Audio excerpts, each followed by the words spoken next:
Hello, my dear students. Welcome to my class. I am SKD. I teach English at Uluberia College in the Department of English. Today, I will talk about Frankenstein, written by Mary Shelley. But today's lecture is divided into two parts. The first part of my lecture would include the details regarding the publication, the subtitle, epigraph, socio-political and historical context of the novel, the specific genre in which it belongs, narrative technique, etc. And in the second part of my lecture, I shall be talking about the thematic concerns of the novel. So let's begin. Frankenstein, or the Modern Prometheus, is the full title of Mary Wollstonecraft Godwin Shelley's inaugural science fiction novel. She began before she was 19 and finished it less than a year. Her mother, Mary Wollstonecraft, was a radical feminist. Her father, William Godwin, was a radical philosopher. Her husband, P.B. Shelley, was a revolutionary lyrical poet. These three great idealists had envisioned a new humanity in a newly structured society. All hoped that human nature could be redesigned to eliminate exploitation from the society. There are two versions of the novel in circulation. The first one was published anonymously in 1818 with a preface written by P.B. Shelley, and the second revisited version was prepared and published by Mary Shelley in 1831 with an introduction describing the circumstances of its production.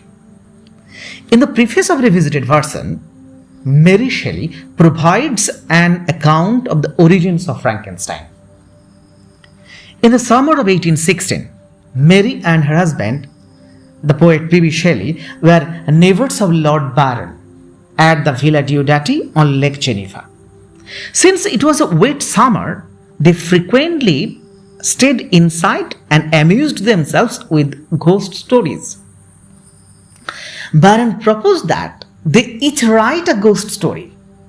Mary Shelley listened to her husband and Byron discussing the principle of life.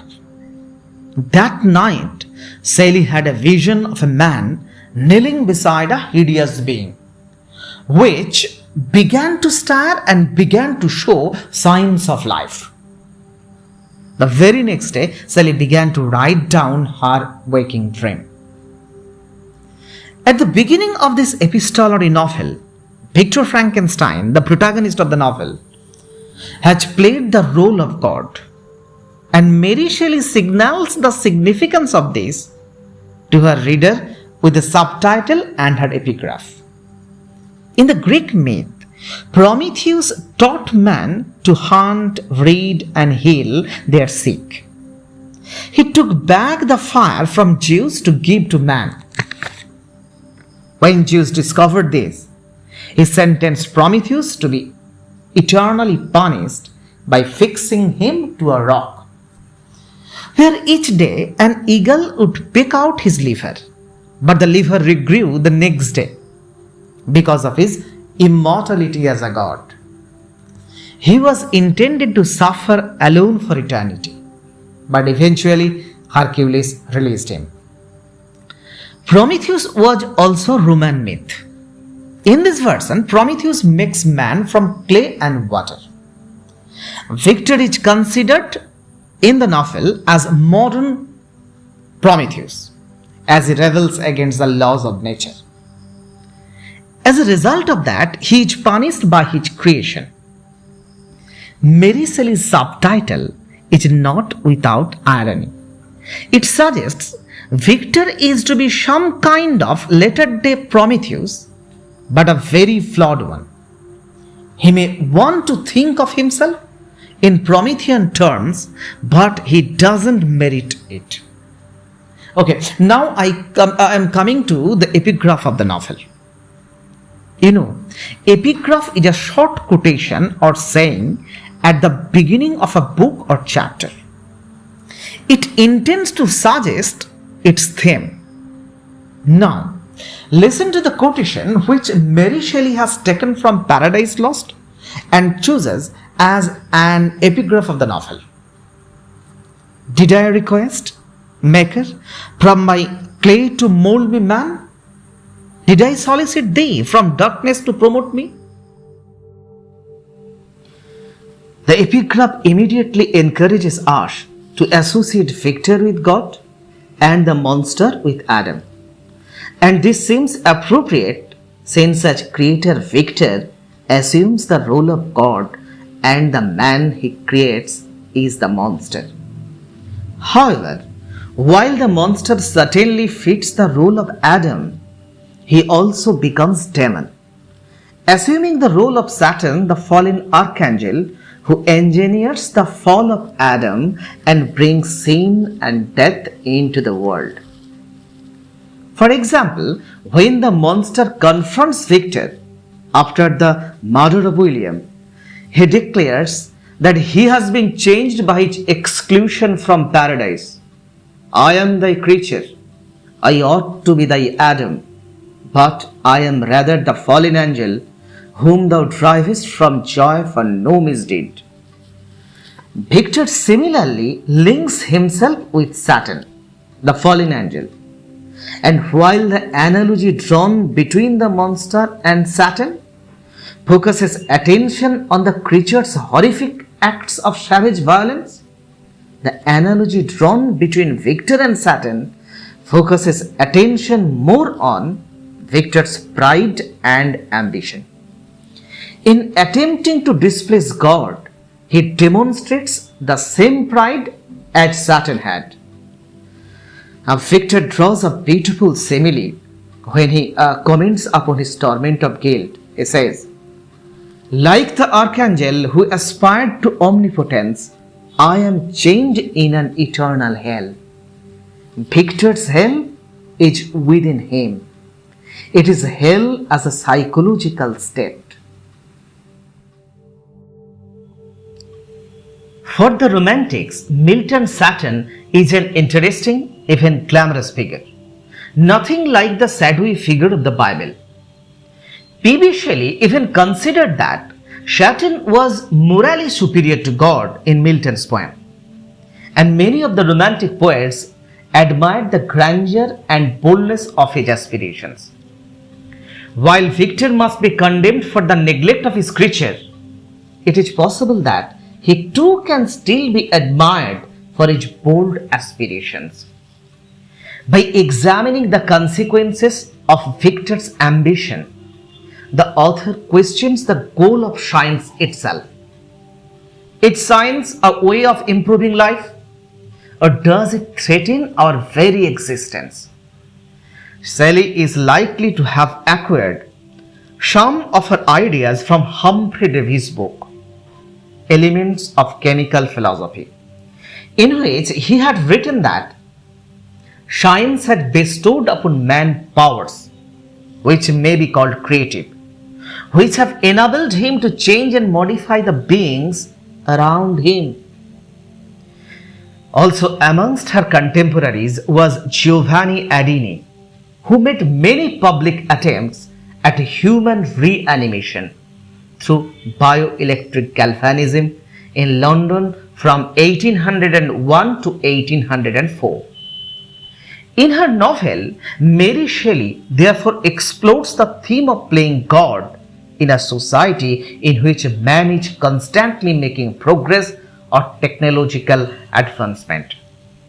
Science appears as a savior, yet the usurping God in the novel leads to chaos and death.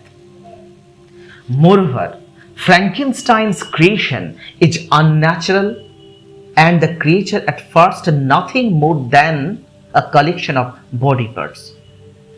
The natural process of procreation and birth is shown as obsolete. Yet with this comes the loss of maternal love. Nevertheless, the rejected creature, in keeping with Rousseau's views of man, is initially good. He only turns into a monster after his love is not reciprocated. thereby demonstrating that monsters are shaped and created by their environment and their experience in life. In other words, it is nurture, not nature, creates the monster. Okay, here I can mention the name of two philosophers, Locke and Rousseau. They seem to influence Mary Shelley in her novel Frankenstein. Locke had a concept known as tabula rasa, which literally means blank sheet of paper, which he really means that people are not born with innate ideas. Locke's theory of tabula rasa inspires Shelley's development of Frankenstein's creature. A creature that is empty-minded must educate himself through experiences it encounters through its aimless journey through an unknown place. Ultimately, the creature develops feelings such as empathy and regret, as we saw when the creature met the poor family and when the creature committed murder. Rousseau says, unlike Locke, that humans are not blank slates, but rather they come into the world with the potential to do well and be good. The only thing that hinders people from innocence is the influence others have that can corrupt them. If we look at the Frankenstein's creature, the creature is described as a noble savage at first and is then later labeled as a malevolent monster. The creature had no educator to guide its development and structure its manners toward itself and others. Frankenstein was written at a time of great changes in British society and deals with a variety of issues central to the development of industrial Britain in the late 18th and early 19th century. This was a period of significant developments in science and technology, and at least partly as a result of such advances, also a time of social and political upheaval. These historical events are reflected throughout the novel with the use of characters and allusions. In the novel, Frankenstein and his family represents the bourgeoisie. The creature represents the working class. Revolution indicated throwing off old traditions and customs of wealthy classes. Economic power shifted toward the middle class with the rise of industrialism. Monster is physically bigger and stronger. It represents working class, while Victor is weak but wealthy and educated. He is the indicative of bourgeoisie. Working class rising above the upper class is strongly represented when the monster addresses Victor. Slave, I have reasoned with you, but you have proved yourself unworthy. You are my creator, but I am your master. Obey. The working class began French Revolution with good intentions, but it ended with violence. The monster and Victor's relationship is symbolic of this. Monster says, remember, thou hast made me powerful than thyself. I am thy creature, and I will be even mild and docile to my natural lord and king. If thou wilt also perform thy part, that which thou owest to me, which the monster means to say, the king must do this part for the people. Then the nation can live in harmony. But if not, the people will rebel and win due to their strength in number. Technological developments had a notable impact on people's lives, endangering traditional ways of living in much the same way as scientific developments undermined traditional beliefs. In the first stages of the Industrial Revolution, the introduction of new technologies posed a significant threat to the livelihoods of many of the lower classes, frequently prompting violent reactions.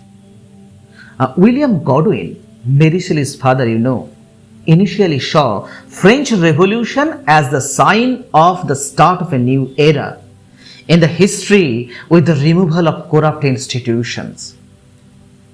Although its original aims were admirable, the means adopted were violent, and the execution of the king by the revolutionaries suggested defiance of God's laws. Mary Shelley, through her depiction of the monster, she reveals an awareness of social injustice and a passionate desire for reform. At the same time, she could not fully support rebellion against the established order. Again, through the monster, she expresses fear of the revolutionary violence that injustice in society might provoke. Some critics have suggested Shelley's monster may be read as an emblem of the French Revolution itself, a gigantic body politic. Annie Miller, a critic, states, which originated, that is, French Revolution originated in a desire to benefit all mankind, but was so abused that it is driven into an uncontrollable rage. Frankenstein is a Gothic novel. As David Punter describes, when thinking of Gothic novel, a set of characteristics springs readily to mind. An emphasis on portraying the terrifying, a common insistence on archaic setting, a prominent use of supernaturalism, the presence of highly stereotyped characters, and the attempts to deploy the perfect techniques of literary suspense are the most significant. Reading Frankenstein as a Gothic novel, we might suggest what Victor does and what Victor creates unnatural. He goes too far, breaks the laws of nature, crosses forbidden boundaries, and he causes disruption and destruction within himself and in society.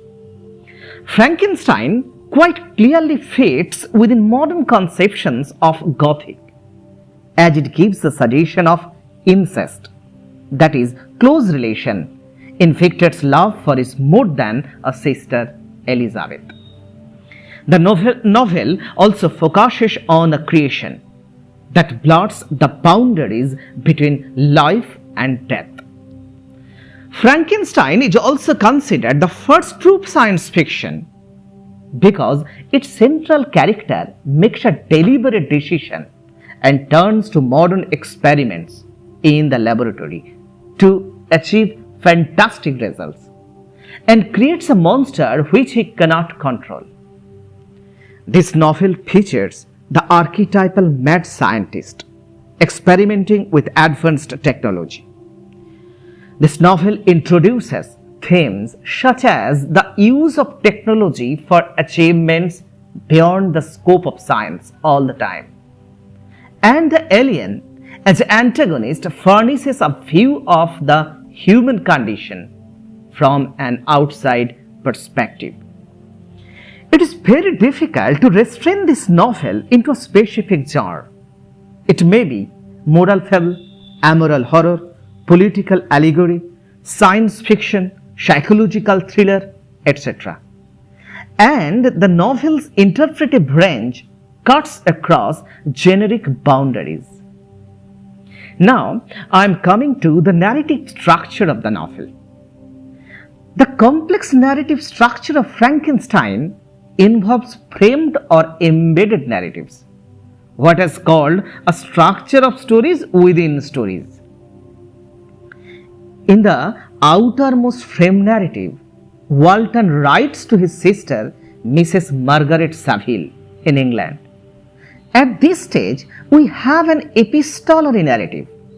This is dropped as we move to an embedded narratives, that is, Victor's account of his life. Interestingly, Victor's narrative serves to frame the creature's embedded narrative at the very heart of the text. He recounts his tale and that of the De Lacy family to Victor. who in turn recounts it to Walton. The narrative then returns to Frankenstein until the final chapter, when Walton again takes over and we return to the frame narrative for the conclusion of the story. The novel begins in media res, that is, in the middle of the things, and then moves into a series of flashbacks. The narratives then, rather than being complete and whole in themselves, are interrelated and interdependent. Now I would like to begin the second part of my lecture.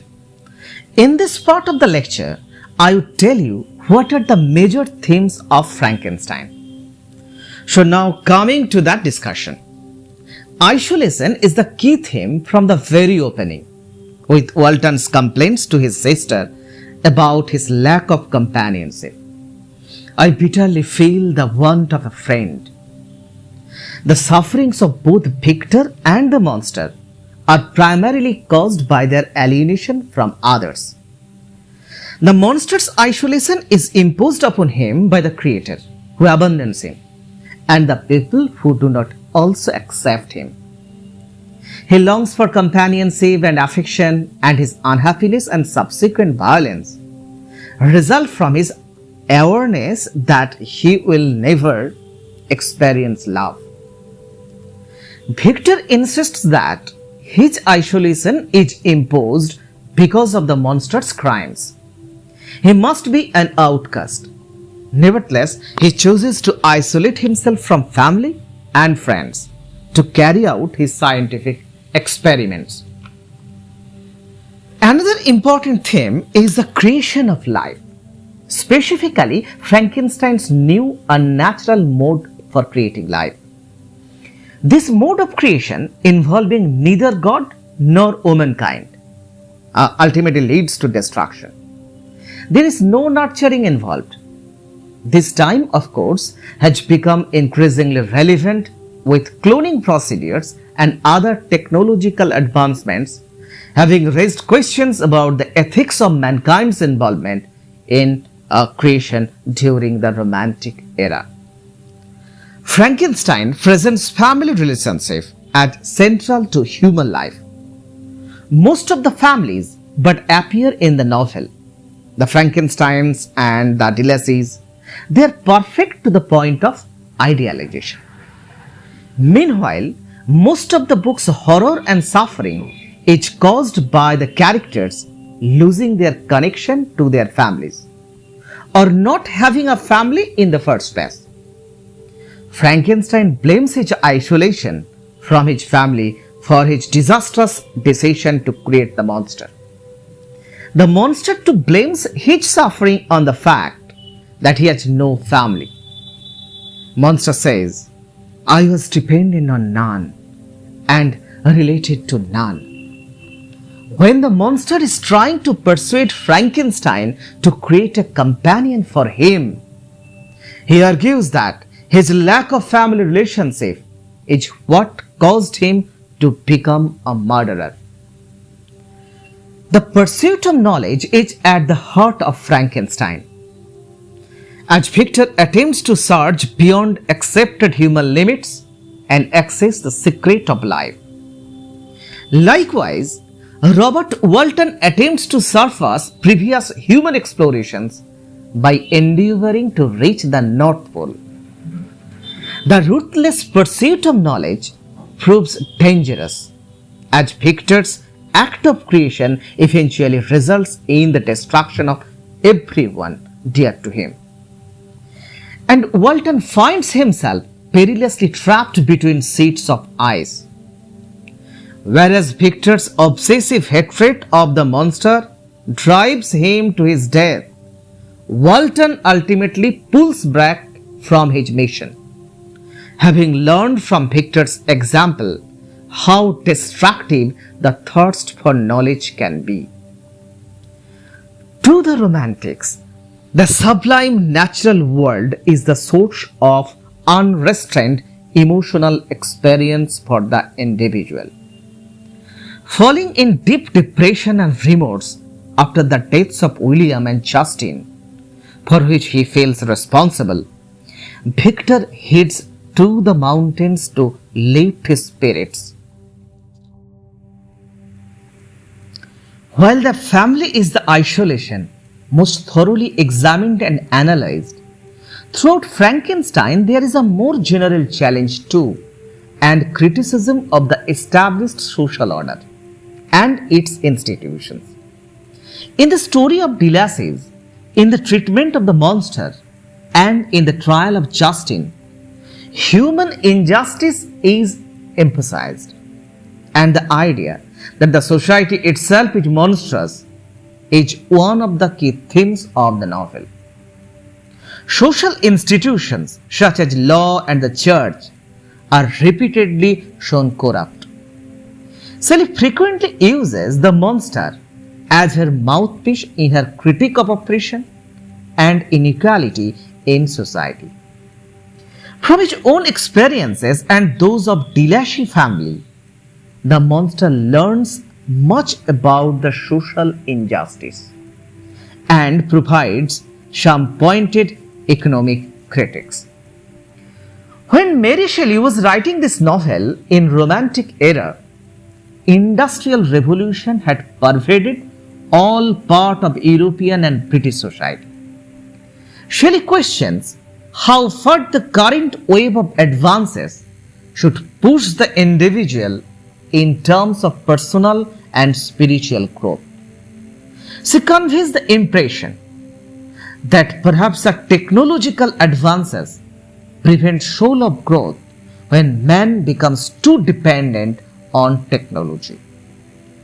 Personal freedom is lost when man is made a slave to machines, instead of machines being dominated by man. Thus, Victor becomes a lost soul when he tries his ghastly experiments on the dead and loses his moral compass when he becomes obsessed with animating the dead. Victor's overindulgence in science takes away his humanity. Obviously, this theme of monstrosity pervades the entire novel, as the monster lies at the center of the action. 8 feet tall and hideously ugly, the monster is rejected by society. However, his monstrosity results not only from his grotesque appearance, but also from the unnatural manner of his creation. He is a product not only collaborative scientific effort, but also of dark experimental workings. One can argue that Victor himself is a kind of monster, as his ambition, secrecy, and selfishness alienate him from human society. Ordinary on the outside, he may be the true monster inside, as he is eventually consumed by an obsessive hatred of his creation. Now, another theme in Frankenstein is the human tendency or weakness to judge a person based on his or her appearance. It is true that the monster appears horrifying, but he is shown to be more human than the other humans. Indeed, he is at first more sensitive and tolerant. Unfortunately, no one tries to understand him or to accept him the way he is. The nature of human, individual, and the basic issue of inherent goodness or evil concerned many thinkers of the Romantic period. Now the question is, who is the true monster, Victor or the creation? This is very conspicuous that Victor Frankenstein's creation is not the true monster of Mary Shelley's novel, Frankenstein. This becomes evident when one compares Victor to his own creation. Both Victor and his creation are hideous beings, internally and externally. But what sets them apart is how differently they are in respect to isolation, in terms of reasons for it. The monster is a horrific being who has been classified as an monstrous. We judge him from his actions. The monster is discriminated so much he starts to tell himself that he doesn't deserve to live and he is a flaw to the earth. He has a desire for a companion, unlike Victor, who enjoys seclusion. The creation's wish for someone to be by its side makes it much more of a human than Victor. We understand his pangs and suffering. He is logical, rational in thinking. So now, what do you think? Who is the true monster in the fiction? You try to find out the answer. The novelist has used plethora of symbols to unveil its theme artistically. For example, light symbolizes knowledge, enticing and beautiful. Yet, though a flame may produce light, playing with it appears sometimes dangerous. Elizabeth and Justin are symbolic of the beauty within society. They portray people's aesthetic views. People in general consider the beauty of a woman from her outward appearance. This is evident as Elizabeth is described bearing a celestial lamp in her features, or Justin is described as exquisitely beautiful. The creature, on the other hand, is used to portray what happens to the unattractive things in society. He is shunned from society simply because he looks horrible. Even his creator is horrified at his own creation. Mary Shelley suggests that the appearance of something or someone had a profound effect on people. Timothy Morton says that most early reviewers looked at the novel only through Frankenstein's eyes and did not pay much heed to the monster's perspective. Annan, an eminent critic, praises its originality, language, and interest. George Levin, in his book Ambiguous Heritage, says that this fiction is a metaphor for our cultural crisis. Peter Brooks writes in Godlike Science, Unhallowed Earths, Language, Nature and Monstrosity. Language in the fiction is very important. It is monstrous eloquence that creates a Frankenstein's conflict. He says, all aspirations in the novel fell, from Frankenstein's creation to Walton's need for a friend. Ellen Morse thinks that writing in Frankenstein was affected by Shelley's being a teenage unwed mother. Shelley's age and sex caused people to think her novel was not an original work but a gathering of ideas. This is somewhat autobiographical. In the long, eloquent address of the monster, we can find Mary Shelley's own tragic experience as a child. After the death of her mother, William Godwin married again an already married woman who had children of her own. Mary was not sent to any school. The stepmother being averse to women's education, her father yielded to her wishes. Mary learned at home, especially from the library of her father. Completely neglected as she was, the relations between her and her stepmother became more and more edgy. As a result, she was sent to Scotland to stay with the Baxter family, with which she had a pleasant understanding, and where she found love, peace, and harmony. Finally, she returned home. She found a set of intellectuals with her father, and she then eloped with an already married poet, P.B. Shelley. Much later, her father's neglect led to the tragic suicide of her stepsister.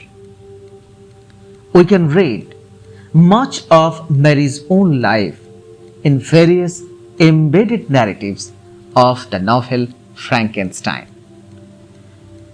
Now, these are the few books I suggest you for further reading. Thank you. That's